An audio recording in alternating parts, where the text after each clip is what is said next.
यहाँ मौजूद तमाम स्कूल ओनर्स, हमारे डिफरेंट डिस्ट्रिक्ट कांग्रेट लीडर्स और माजी ग्राम अस्सलाम वालेकुम। बस यहाँ पर आने में ज़रूर हमें देर हुई कि 2.5 साल पहले तो सेंट्रल बॉडी के इलेक्शन हुए, लेकिन जो सरकार की नई मेडिकल लीडर्स से मुझे तालीम अदा की गई थी डॉक्टर की तरफ से, और उस प्राइस जो है कि यहाँ पर आपको नहीं है सर, लेकिन अब 6 महीने से अल्लाह का शुक्र है हम पूरे सिंध के डिफरेंट डिस्ट्रिक्ट डिफरेंट तालुकों में हम जा रहे हैं। और अभी भी मैं काम से वापसी में था तो हमने वहाँ से मूर्ति शिकारपुर सत्तर सेनाओं से होते हुए आगे वापस पहुँचे। तो मामला ये है कि मुश्किलात तो सही है, और उस वजह पर हमारे थे कि स्कूल्स के जो मसाइल हैं वो हर आने वाले साल में बढ़ते जा रहे हैं। जो नौयत से पहले नहीं थी अब वो नौयत मुख्तलिफ होकर वो मसाइल रखने हो रहे हैं। जो मसाइल हम पहले हल करवा चुके थे वो दोबारा वापस आ रहे हैं। ये भी एक मसला हमें फेस हो रहा है, क्योंकि मुझे याद है जब 2018 में हमने नई बॉडी का आगाज़ किया और नई बॉडी में काम करना शुरू किया तो बहुत सारे ऐसे मसाइल हैं जो आप तक हमने पहुँचने नहीं दिए, लेकिन वो मसले बहुत पहले सॉल्व हो चुके थे। लेकिन वो दोबारा जो है मसला हमारे सामने आया, वो SBCA की शक्ल में था। Sindh building and control authority जो है उसने नोटिफिकेशन जारी कर दिया था कि तमाम जो तालीमी इदारे हैं जो रेजिडेंशियल एरिया में काम कर रहे हैं उनको 15 दिन के अंदर या बाद 20 दिन के अंदर जो है वो शिफ्ट किया जाए। एक एजाज़ भी मैं कहूँगा उसको कि आपकी एसोसिएशन को उसमें एड्रेस किया गया, पब्लिक नोटिस करिए। जो अखबार के अंदर आया था मुझे याद है जंग एक्सप्रेस, नवाब कॉलोनी, 4 अखबार थे जिसके अंदर हमने नोटिफिकेशन देखा था, और उसमें all private school member association Sindh को एड्रेस किया गया था कि आप मेक श्योर करवाएँ कि ये काम अमल दरामद हो। तो उसके फ़ौरन ही अगले दिन जो है हमने DG साहब से रब्ता किया और DG साहब के बाद हम गए, और उस मामले को वहाँ से हल नहीं हुआ क्योंकि DG साहब ने साफ इनकार कर दिया कि सुप्रीम कोर्ट के ऑर्डर है और उस पर मैं अमल दरामद कराने का पाबंद हूँ। तो फिर हमने उस वक्त इत्तेफाक से, इस वक्त तो सईद गनी साहब एजुकेशन मिनिस्टर हैं, उस वक्त बल्दियात के मिनिस्टर होते थे, लोकल बॉडीज़ के मिनिस्टर होते थे, तो उनके पास उनके अंडर में SBCA भी आता था। तो हमने जब वहाँ जाकर उनसे बातचीत की, मुतालबा किया और उनको इस हक़ाइक़ से आगाह किया कि अगर आप तालीमी इदारों को बंद कर देंगे तो जो लाखों बच्चे जो तालीमी इदारों में पढ़ता है तो क्या आप समझते हैं कि सरकारी स्कूलों में जगह है कि अगर बच्चा बंद कर दें स्कूल तो वो चले जाएगा? बल्कि मैंने तो ये तक उनको कहा सर आप 20 दिन का टाइम दिया, 20 दिन तो छोड़े, हम 20 घंटे के अंदर बंद कर देते हैं, और फिर आप जाने और वो वालिदैन जाने और वो बच्चे जाने कि आप तालीम के सिलसिले कैसे जारी रखेंगे। तो भाई उन्होंने बात को समझा, और उसके फ़ौरन की बात उन्होंने प्रेस ब्रीफिंग जब की तो उसमें उन्होंने ऑपरेशन तो जारी रखा लेकिन तालीमी इदारों को उसने एग्जाम करार दिया, और आज तक अल्लाह का शुक्र है कि कोई भी स्कूल पे एक्शन नहीं हुआ। हाँ,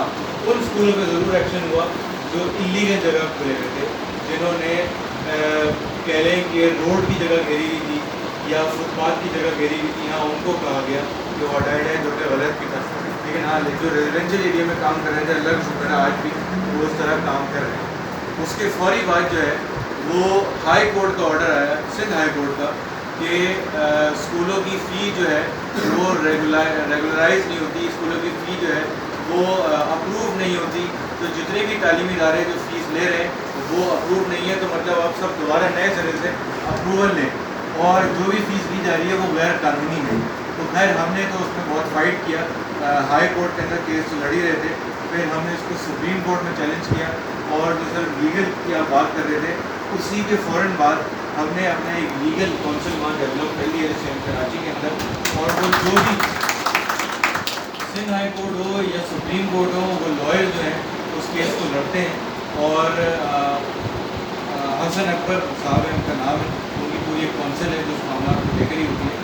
और हमने सुप्रीम कोर्ट में भी केस लड़ा, मेरे ख्याल से वो 6-7 महीने केस चला है। तो हमने उसको बड़ा फाइट किया, और आपने सुना होगा कि 5000 वाली जो एग्जाम्पशन थी वो हमारे ही लॉयर ने वहाँ दिलवाई थी कि 5000 से कम जो स्कूल फ़ी चार्ज कर रहे हैं उनको एग्जाम करार दिया जाए किसी भी नोटिफिकेशन से कि सुप्रीम कोर्ट ऑर्डर करेगा, तो वहाँ पर सुप्रीम कोर्ट को ये पता ही नहीं था कि यहाँ 500 रुपये फीस देने वाले भी स्कूल मौजूद हैं, 600 वाले लेने ही मौजूद हैं। तो जब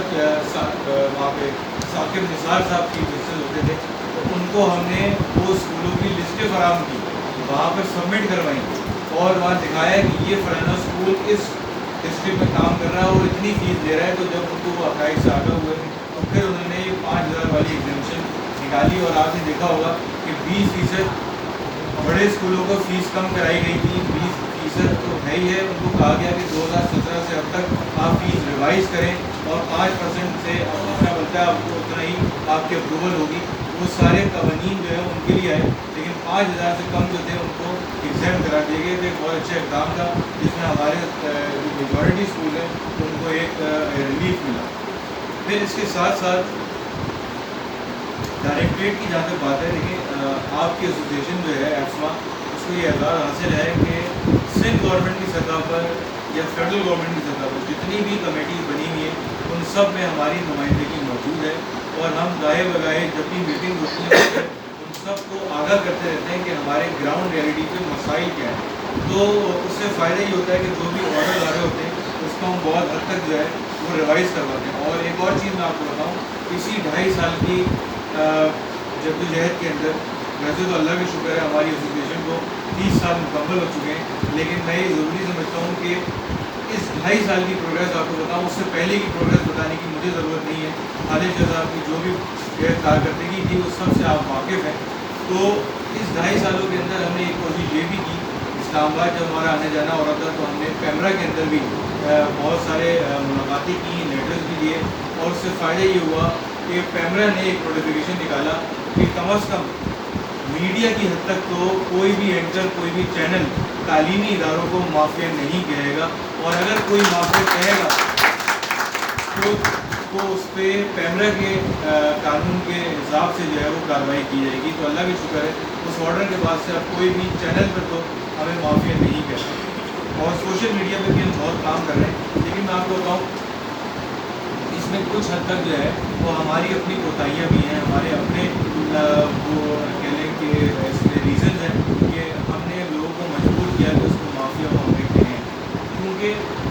मेजॉरिटी स्कूल तो पेरेंट्स को फेवर करती है, लेकिन हम में से कुछ स्कूल ऐसे भी हैं जो वाक़ईतन जुल्म करते हैं। मुझे जब कहानियाँ सुनने को मिलती हैं, जब मुझे कोई भी केस मेरे सामने आता है तो मुझे भी बहुत अफसोस होता है कि वो पेरेंट के साथ जो है वो बहुत जुल्म कर रहे होते हैं।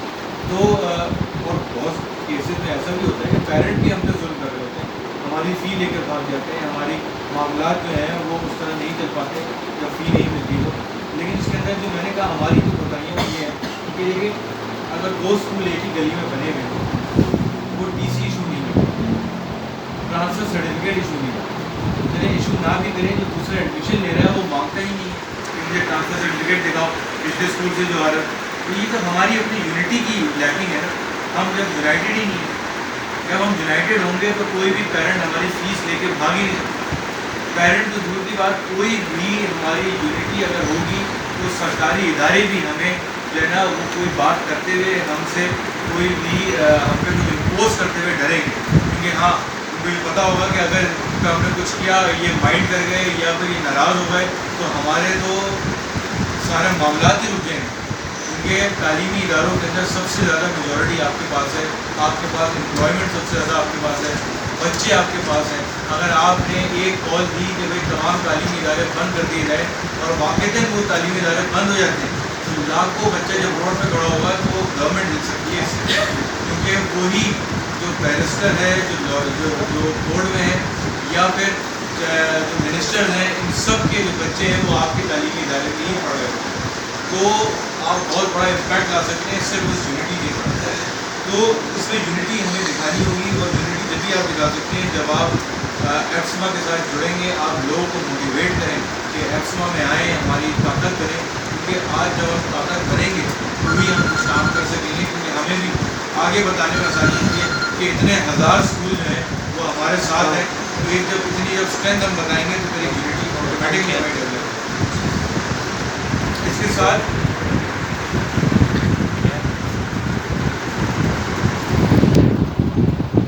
SOPs की बात आई थी स्कूलों की, तो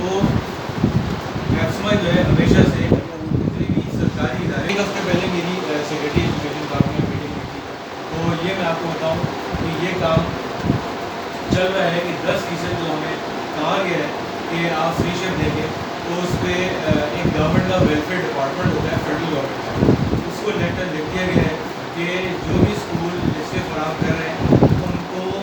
ان بچوں کے عوض جو فیس ہے وہ فراہم کی جائے اسکول کو۔ تو اس پر جو ہے وہ لیٹر مجھے خود دکھایا گیا کہ آپ جو بار بار کہتے ہیں کہ 10% ہم نہیں کر سکتے اور ہمیں کوئی فنڈ فراہم کیا جائے، تو اس پر ہم نے ابھی لیٹر لکھا ہے اور اس کے جو جوابات آئیں گے اس کی پروگریس چلے گی آگے، لیکن اس میں وقت لگے گا، لیکن انشاءاللہ ہم اس میں بھی کام کر رہے ہیں کہ جو 10% فری شپ ہے، کیونکہ ہم تو سیکرٹری صاحب کی اسی میٹنگ کے اندر میں نے صاف ان کو انکار کر دیا تھا کہ سر ہم 10% نہیں دے سکتے کہ ہم اسکول چلائیں یا اسکول بند کر دیں، یہ ہمارا پریکٹیکلی پاسبلٹی نہیں ہے۔ اور یہ 10% کا میں نے ان کو ہسٹری بھی بتائی کہ 10% یہ جب کہا گیا تھا جب آپ ایمونٹی پلاٹ دیا کرتے تھے، جب آپ اسکولوں کو فری پلاٹ دیا کرتے تھے کہ یہاں اسکول کھولیں، یہاں ہم آپ کو فری جو ہے وہ جگہ فراہم کر رہے ہیں، یا آپ کو رینٹ دینے کی ضرورت نہیں ہے، تو اس کے عوض آپ 10% بچوں کو فری پڑھائیں گے۔ لیکن یہ اس کیس میں کہا گیا تھا، اور اب تو ایمونٹی پلاٹ کی دور کی بات ہے، اب تو کمرشل جگہوں پہ ہمیں اسکول کھولنے پڑ رہے ہیں۔ ریزیڈینشیل کی بھی شفٹ جو ہے کہ اب میں آپ کو یہاں یہ بھی بتاؤں کہ بنیادوں پہ کوئی نہ کوئی محاذ پر لڑ رہے ہوتے ہیں آپ اسکولوں کے لیے، تو بس میری تو ریکویسٹ یہی ہے کہ آپ اسمال پرائیویٹ اسکولس ایسوسیشن کے ساتھ جو ہے وہ مل کر کام کریں، اس کی اسٹرینتھ بنے، اس کی بازو بنے، تاکہ ہمیں بھی تربیت ہو کہ جب بھی ہم کوئی کام کرنے جائیں تو ہمارے پیچھے جو ہے وہ ہزاروں کی تعداد میں اسکول موجود ہیں۔ تو بس اسی دعا کے ساتھ کہ اللہ نے ہم سب کو یہ صلاحیت پیدا کرے کہ ہم بچوں کو اچھے سے اچھا پڑھا سکیں، ہم نے اتفاق و اتحاد پیدا کریں، اور ہم تعلیم کے میدان میں اپنے بچوں کو آگے